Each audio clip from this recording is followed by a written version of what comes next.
Friends, this is class 11th physics and we are doing chapter 3 NCERT and our chapter name is motion in a straight line. Okay beta?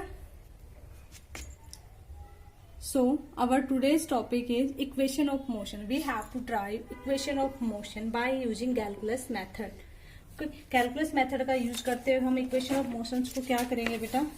Drive करेंगे. ठीक है. So first equation of motion we already know, तो हमने consider करना है. Okay, तो हमारे 3 equation of motion होती हैं बेटा, and you already do it in the previous part by graphical method. And first equation motion is equal to v is equal to u plus a t. Second is s is equal to u t plus half a t square. And third is v square minus u square is equal to 2s. These are the 3 equation of motion in which our acceleration remain constant. Okay, in which our acceleration remain constant. Okay beta. So first of all we derive this equation. What is the name of this equation? V is equal to u plus at. Okay, सबसे पहले हम इस equation को derive करेंगे बेटा. So let's start. How we can derive? We can derive it by using calculus method. Okay, this is a new method, graphical method. You already done, students, and already you are done in 9th class it also. So we have to consider an object moving in a straight line. हमने क्या करना है बेटा? Consider an object moving in a straight line. Okay. With uniform acceleration. With uniform acceleration ये क्या रहेगा हमारा? Constant रहेगा, यूनिफॉर्म रहेगा. And let u initial velocity, okay, and v is final velocity. Okay, and t is our time. Now is it clear? Here u is initial velocity, v is final velocity, and t is the time, and a is the acceleration. So now we derive, this is our first relation and we want to derive it. Okay, so what is the name of this equation? This is velocity time relation. See students, v and u are the velocity here and t is the time and a is constant. So what is the name of this relation? This is velocity time relation. Velocity time relation, or you can say velocity time equation. So now let at any instant of time t, हमने माना let at any time t, किसी t time पे dv with the change in the velocity. ठीक है, हम ये मानते हैं कि किसी भी t टाइम पे dv क्या है अपना? Change in velocity. अगर कोई भी बॉडी स्ट्रेट लाइन में मूव कर रही है, सपोज करो एक बॉडी यहाँ है, कोई गाड़ी है, कुछ टाइम के बाद वो यहाँ चलेगी, तो वो यहाँ से यहाँ जब जाएगी बेटा तो कुछ टाइम भी लेगी, और इसकी वेलोसिटी में पहले u थी, ठीक है, तो और फिर फाइनली इसकी वेलोसिटी v है. ओके, तो इसकी वेलोसिटी में कुछ चेंज भी तो होगा बेटा, वो चेंज हमने dv से रिप्रेजेंट किया है. ओके, सो अगर किसी वेलोसिटी में चेंजमेंट हो रहा है, तो अगर कोई बॉडी मूव कर रही है, इट मीन्स वो बॉडी की स्पीड में चेंज हो रहा है. अगर स्पीड में चेंज हो रहा है दैट मीन्स वो एक्सेलरेट कर रही है. ठीक है, स्पीड में चेंज हो रहा मीन्स वो एक्सेलरेट कर रही है. तो कितना एक्सेलरेशन हो रहा है? Acceleration is equal to change in velocity upon time taken. Because total time t लिया, लेकिन जब यहाँ से यहाँ तक उसने मूव किया तो स्मॉल टाइम हम क्या लेंगे? स्मॉल इंटरवल के लिए dt. तो दिस इज एक्सेलरेशन. और अगर हम इसको थोड़ा सा वो करें तो ये t इधर आ जाएगा, तो ये क्या हो जाएगा? dv is equal to a dt. ठीक है, अब हम क्या करेंगे? इंटीग्रेट, हम इसको इंटीग्रेट कर देंगे और हमारा टाइम कहाँ से कहाँ चेंज हो रहा है? 0 से t. टोटल टाइम कितना चेंज हो रहा है? 0 to t. तो अब हम क्या कर देंगे? इसको दोनों साइड से इंटीग्रेट करेंगे. क्या करेंगे बेटा? इंटीग्रेशन कर देंगे इसका, और हमारा इनिशियल टाइम क्या है? 0 टाइम है हमारा, और फाइनल टाइम कितना है बेटा? t. तो इसको 0 से t हम क्या करेंगे? इंटीग्रेट. तो इंटीग्रेट दिस इक्वेशन. ठीक है, वेलोसिटी कहाँ से कहाँ चेंज हो रही है? u से v dv. टाइम कितना चेंज हो रहा है? 0 से t a इंटू dt. तो इंटीग्रेशन आई होप आपको आता होगा. तो कैसे इंटीग्रेट करेंगे बेटा हम इसको? सो dv को जब हम इंटीग्रेट करेंगे तो इसका क्या हो जाएगा? इसका हो जाएगा आपका v, और कहां से कहां तक चेंज हो रहा है? u टू v, ये चेंज हो रहा है। a कांस्टेंट है, बाहर आ जाएगा, और हम किसका डेरिवेटिव कर देंगे? dt का। ये कितना हो जाएगा? a t, और टाइम कितना से कितना? 0 से t चेंज हो रहा है। तो जब इसको हम इसमें वैल्यू पुट करते, बेटा पहले इसकी वैल्यू पुट करते हैं फिर इसकी, तो ये हमारा क्या है? Higher value, that is v, this is u is equal to a t minus 0, v minus u is equal to a t, इसको अंदर मल्टीप्लाई कर देंगे, ठीक है। और अगर इसको हम इधर लेके जाएंगे तो ये कितना हो जाएगा? इसको इधर लेके जाएंगे तो v is equal to u plus a t. So as you can see student, this is our relation that we want to prove and we will prove it. So this is our first relation, that is velocity time relation, okay, and we will prove it. Now we are proving the next relation, that is distance time relation. ठीक है बेटा, काफी easy है ये, इसको आप अच्छे से करना। So now we are doing the next relation. What is next relation बेटा? Next relation is velocity time relation.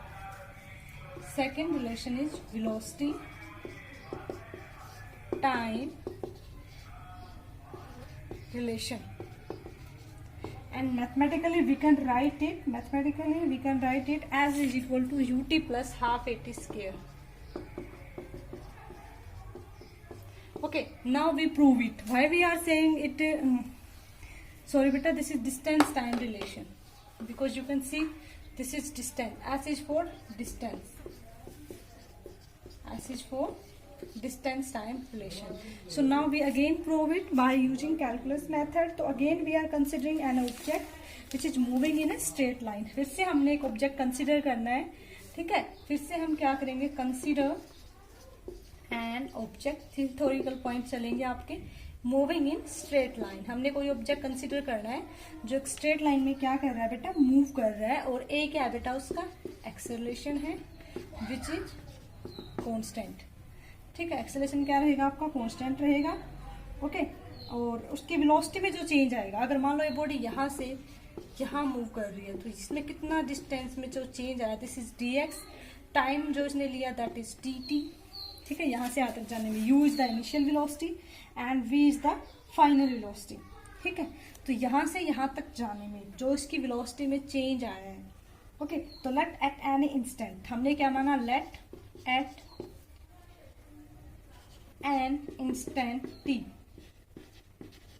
मान लो किसी t टाइम पे dx is the displacement, dx हमने क्या माना? स्मॉल डिस्प्लेसमेंट, ठीक है। इसको आप इस इमेज पिक्चर में भी देख सकते हो। जब ये बॉडी यहाँ से यहाँ गई तो इसने dt time dx displacement cover किया। मतलब कि कोई चीज है, जैसे कोई बॉडी यहाँ रखी हुई थी स्ट्रेट लाइन पर, आपने से थोड़ा सा यहाँ से यहाँ पे गया तो जो ये डिस्प्लेसमेंट हुआ ना बेटा, इसी को हमने dx बोला है, ठीक है। और यहाँ से यहाँ तक जाने में इसने जो टाइम लिया है वो है dt, ठीक है। सो यहाँ पे इसने इसको स्मॉल डिस्टेंस कवर करा है, स्मॉल टाइम लिया, तो वेलोसिटी भी क्या होगी? काफी स्मॉल होगी। That is we can say this is instantaneous velocity, that is instantaneous velocity. तो इंस्टेंटेनियस मतलब स्मॉल स्मॉल टाइम के लिए, तो इंस्टेंटेनियस वेलोसिटी हमारी क्या हो जाएगी? dx upon dt, small time मतलब यहाँ से यहाँ तक थोड़ी सी दूर सरका है ये, तो इसकी इंस्टेंटेनियस वेलोसिटी हो जाएगी आपकी v is equal to dx by dt। इसको हम लिख सकते हैं dx is equal to v into dt, ठीक है। इसको हम इधर लेके चले गए तो dx is equal to v into dt। अब आपको ऑलरेडी पता है बेटा, जब हम ग्राफिकल मेथड्स वाले क्वेश्चंस करते थे तो मैं उसमें क्या बताती थी कि जब हम फर्स्ट इक्वेशन को सोल्व करेंगे तो फर्स्ट का यूज हम सेकंड में करेंगे और थर्ड में हम फर्स्ट और सेकंड दोनों का यूज करेंगे। तो हमारे पास दिस इज सेकंड, तो इसमें हम क्या करेंगे? जो ये v है, v की जगह क्या पुट कर देंगे? u plus a T. क्या पुट करेंगे? u plus a T. और इस इक्वेशन को हमने अभी भी प्रूव करा था बेटा, अभी, ठीक है। तो हम क्या करेंगे? Put v is equal to u plus a t in that equation, okay. तो ये हो जाएगा आपका u plus a t, okay, into में dt। और इसको आप क्या लिख सकते हो? u into D T plus a T into D T. अब हम क्या करेंगे, दोनों तरफ इसको इंटीग्रेट कर देंगे। क्या कर देंगे इसको? इंटीग्रेट। और जो हमारा डिस्प्लेसमेंट हो रहा है वो कहां से कहां तक हो रहा है? Suppose this is x naught to x, और टाइम में चेंज कहां से कहां हो रहा है बेटा? You know already, this is 0 to t। ठीक है, ये हमारा क्या हो रहा है? टाइम में चेंज हो रहा है। तो अब इसको सोल्व करेंगे बेटा, तो ये हो जाएगा x, और लिमिट कहां से कहां तक है? This is lower limit and this is our upper limit. ये हो जाएगा आपका u t 0 से t प्लस a बाहर आ जाएगा, और t का क्या हो जाएगा बेटा? t का इंटीग्रेशन आपका हो जाएगा t स्क्वायर बाय 2, और लिमिट कहां से कहां तक लगेगी? 0 से t तक लगेगी। ठीक है, सो अब क्या हो जाएगा ये? तो इसके बाद देखो बेटा, अब हम इसको आगे करेंगे। इसके बाद आपका ये हो जाएगा, जब इसको आप सोल्व करोगे तो x, ये बेटा हमेशा अपर लिमिट में से लोअर लिमिट माइनस होती है, तो ये हो जाएगा x माइनस एक्स नोट, ये हो जाएगा आपका ut प्लस, ये देखो हाफ बाहर आ जाएगा, और जब इसकी लिमिट्स पुट करेंगे तो half 80 square. So hence we can say our relation is proved. इसको बेटा जो डिस्टेंस है इसको हम s भी लिख सकते हैं, that is ut plus half 80 square. So you can see our relation is prove. तो आपको कुछ नहीं करना बच्चे, आपको सिंपल इतना करना है, हमने एक बॉडी कंसिडर करनी है which is moving in a straight line. ठीक है, एक बॉडी कंसिडर करनी है जो एक स्ट्रेट लाइन में मूव कर रही है, और जब यहाँ से यहाँ जाती है तो उसकी जो डिस्प्लेसमेंट में चेंज आता है वो dx है, और टाइम में चेंज आता है वो dt है। तो कुछ टाइम के लिए उस बॉडी ने ट्रेवल किया है, तो वेलोसिटी हमारी हो जाएगी v dx बाय dt। ठीक है, उसके बाद हम इधर लेके आएंगे, और फिर हम क्या कर देंगे, इसको मल्टीप्लाई करेंगे। आफ्टर दैट वैल्यूज पुट करेंगे, v को u प्लस 80 लिखेंगे। ठीक है, और फिर इसको हम क्या कर देंगे, इंटीग्रेट करेंगे। इंटीग्रेशन अगर किसी बच्चे को नहीं पता है तो मैं बता देती हूँ बेटा, इंटीग्रेशन का सिंबल ये होता है, और प्लस में यहाँ पे कोई भी नंबर होगा, और किसके रिस्पेक्ट में आप उसको इंटीग्रेट करना चाहते हैं वो यहाँ आ जाएगा। ठीक है, मान लो मैं कोई नंबर है उसको इंटीग्रेट करना चाहती हूँ x की पावर n इंटू dx, तो इसका इंटीग्रेशन हो जाएगा x n प्लस 1 अपॉन में n प्लस 1। इंटीग्रेट मीन्स होता है कि छोटी छोटी चीजों को सम अप करके लिखना। ठीक है, अब आप देखो यहाँ पे अगर मैं मान लो मैं ले लेती हूँ x की पावर 5 का मैं कहूँ इंटीग्रेशन करके दिखाऊं, तो हम इंटीग्रेट का मतलब क्या होता है कि उसको सम अप करना है ना, उसकी पावर्स को बढ़ा के लिखना। तो अब यहाँ पे देखो पावर n कितना हमारे पास 5, तो कितना आ जाएगा, x तो सेम रहेगा, 5 को क्या लिख देंगे, 5 प्लस 1 6, 5 प्लस 1 6, तो ये आ गया अपना इंटीग्रेशन। तो बेटा यहाँ मैंने ऐसे ही किया है, देखो आप। ठीक है, तो यहाँ पे देखो आपका जब मैंने इसको किया था कुछ बच्चे को शायद ये समझ में नहीं आया, मैं दोबारा बता देती हूँ आपको।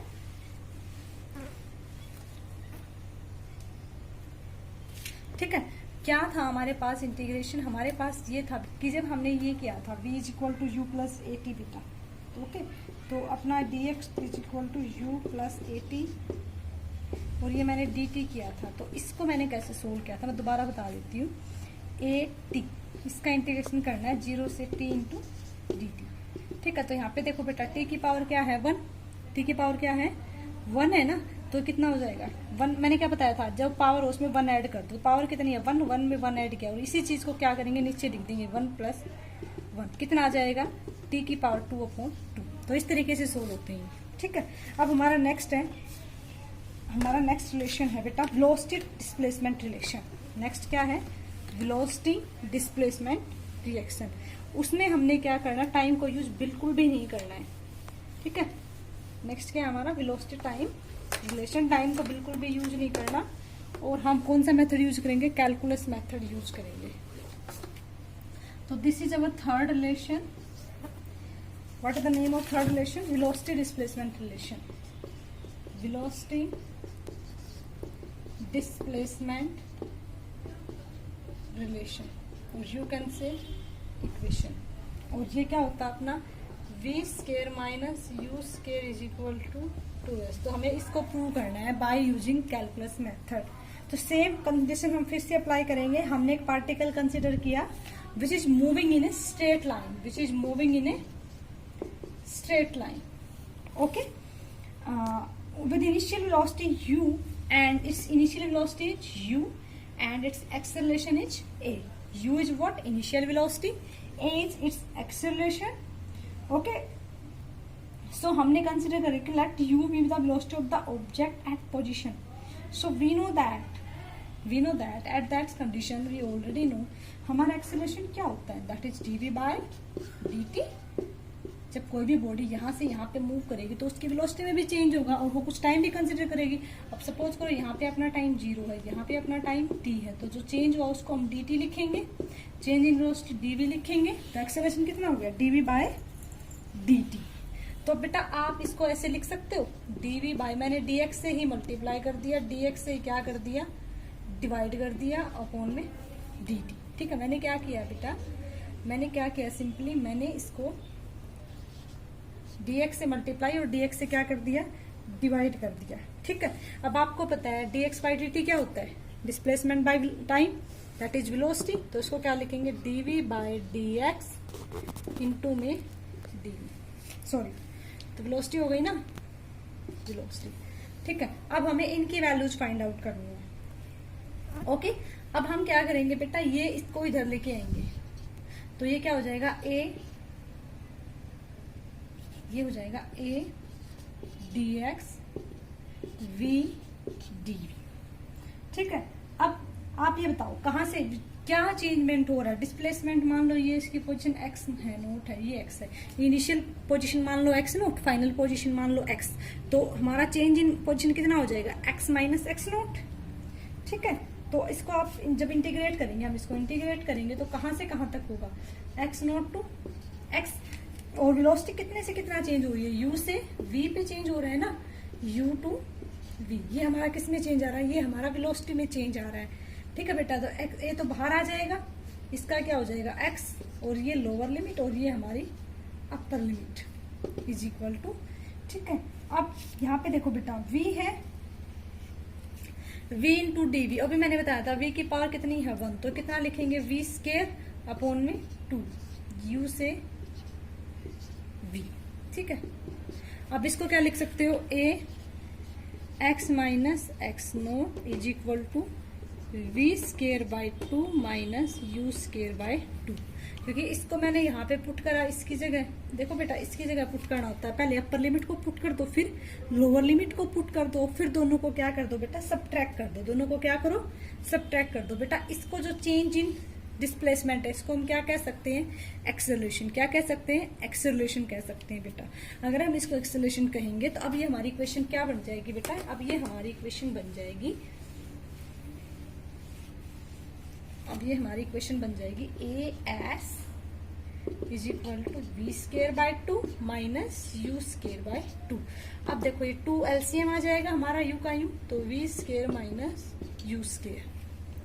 ठीक है, और इस 2 को हम क्या करेंगे, इधर ले आएंगे, तो क्या हो जाएगा, 2s is equal to v square minus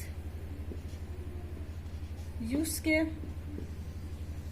ठीक है, तो v square minus u square हो जाएगा, और मैं इसको ऐसे भी लिख सकती हूँ, v square minus u square is equal to 2a.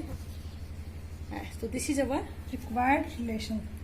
ठीक है बेटा, तो आपको तीनों अच्छे से समझ आ गए होंगे बेटा ये.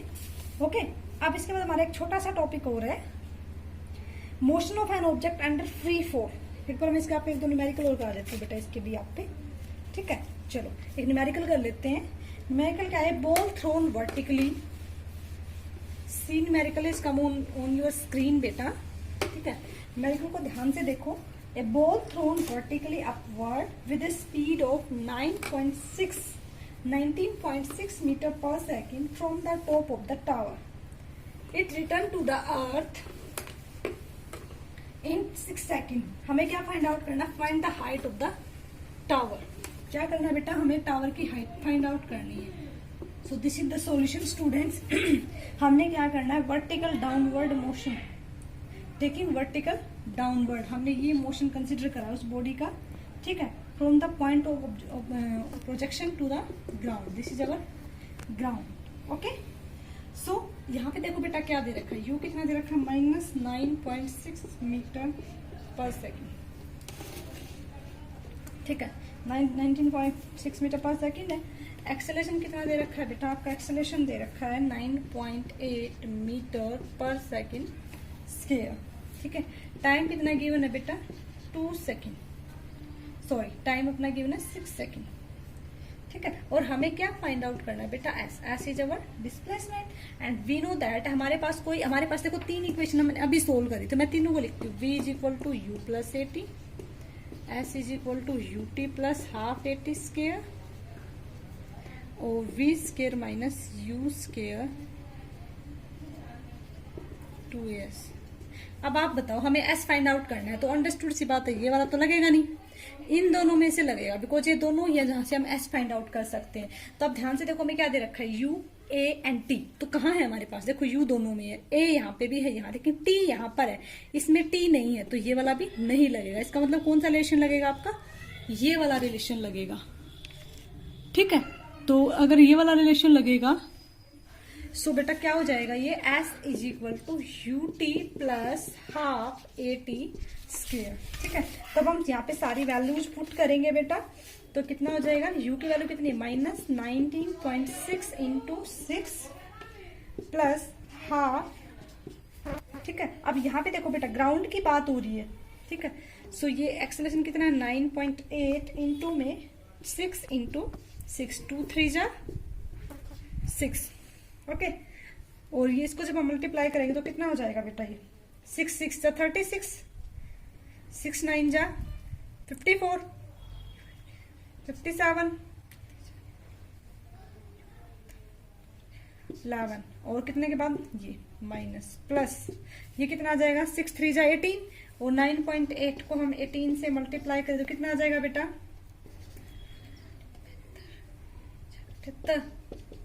98, 4, 8, 16, 776.4। और जब हम इसको सब्ट्रैक्ट करेंगे तो हमारे पास आ जाएगा 58.8 मीटर, ठीक है बेटा।